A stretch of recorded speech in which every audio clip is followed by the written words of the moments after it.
कुर्बानी कोई नहीं रोक सकता, ना सरकार ना कानून। ये अल्फाज है एजेयूपी चीफ हुमायूं कबीर के, जो बकरीद से सिर्फ कुछ दिन पहले बंगाल की नई बीजेपी सरकार को सीधा चैलेंज देते हुए कह रहे हैं कि बंगाल में गाय बकरी ऊंट सब कटेगा। पश्चिम बंगाल में बकरीद से पहले एक बड़ी बयानबाजी शुरू हो गई है जो पूरे देश में चर्चा बन गई है। एक नेता ने सीएम को सीधा धमकी दी और गाय काटने का खुला ऐलान किया। हुमायूं कबीर का पॉलिटिकल सफर कांग्रेस से शुरू हुआ, फिर तृणमूल कांग्रेस, फिर बीजेपी, फिर वापस टीएमसी। दिसंबर 2025 में टीएमसी ने उन्हें पार्टी से बाहर कर दिया क्योंकि उन्होंने मुर्शिदाबाद के बेलडंगा में बाबरी मस्जिद जैसी एक मस्जिद बनवाने की कोशिश की। निकाले जाने के बाद भी वो नहीं रुके। उन्होंने उस मस्जिद की नींव रखने की सेरेमनी आगे बढ़ाई और अपनी खुद की पार्टी बनाई, एजेयूपी। इस पूरी लड़ाई की शुरुआत एक गवर्नमेंट नोटिस से हुई। बीजेपी की सरकार ने एक पुराने कानून के तहत West Bengal Animal Slaughter Control Act 1950 एक नोटिस जारी किया।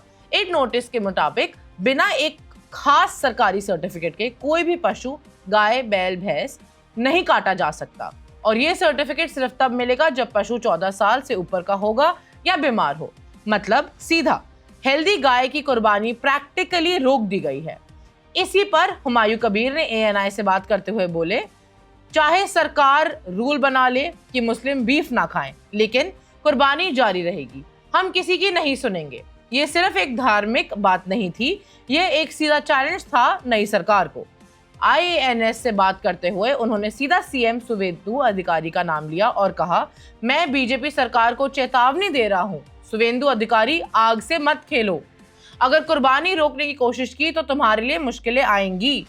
कबीर ने यह भी कहा कि 37% मुस्लिम बीफ खाते हैं और उनका सवाल था, अगर सरकार गाय काटना बंद करना चाहती है तो पहले वो स्लॉटर हाउसेस बंद करे जिन्हें सरकार ने खुद लाइसेंस दिया है, और ये भी कि इंडिया खुद बीफ एक्सपोर्ट करके कमाई कर रहा है। उनका सीधा पॉइंट था, ये क्रैकडाउन सिलेक्टिव है, ये सिर्फ एक कम्युनिटी को निशाना बनाना है। कुर्बानी के साथ साथ कबीर ने नमाज का मुद्दा भी उठाया। उन्होंने कहा कि बकरीद के लिए नमाज का मैदान दिया जाए और अगर नहीं दिया तो नमाज रोड पर होगी जैसे पहले होती थी। उन्होंने कोलकाता के रेड रोड का नाम लिया जहां सालों से ईद की नमाज अदा की जा रही है।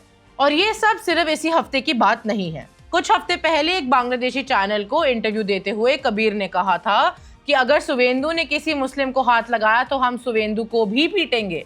उस इंटरव्यू के कमेंट सेक्शन में बांग्लादेशी ने इंशाल्लाह के कमेंट्स भर गए।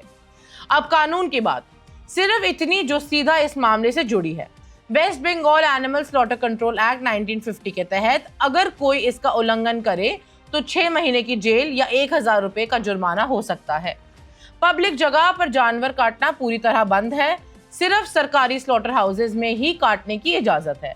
कबीर ने इस कानून को सीधा चैलेंज किया है। उन्होंने कहा, कुरान में जो जानवर कुर्बानी के लिए सही है उन्हें काटा जाएगा। सरकार का रूल कुछ नहीं बदलेगा। एक तरफ कानून है, दूसरी तरफ एक नेता जो कह रहा है कि वो मानेगा नहीं। हुमायूं कबीर के ये बयान सिर्फ बकरीद तक सीमित नहीं है, ये बंगाल की नई सियासी हकीकत है जहां 15 साल बाद बीजेपी सत्ता में आई है और ऑपोजिशन वाले अपनी अपनी लकीर खींच रहे हैं। बकरीद 27 मई को है, सरकार का नोटिस मैदान में है, धमकी भी मैदान में है। अब देखना यह है कि क्या टेंशन सिर्फ बातों में रह जाती है या कुछ और होता है। Subscribe to One India and never miss an update. Download the One India app now.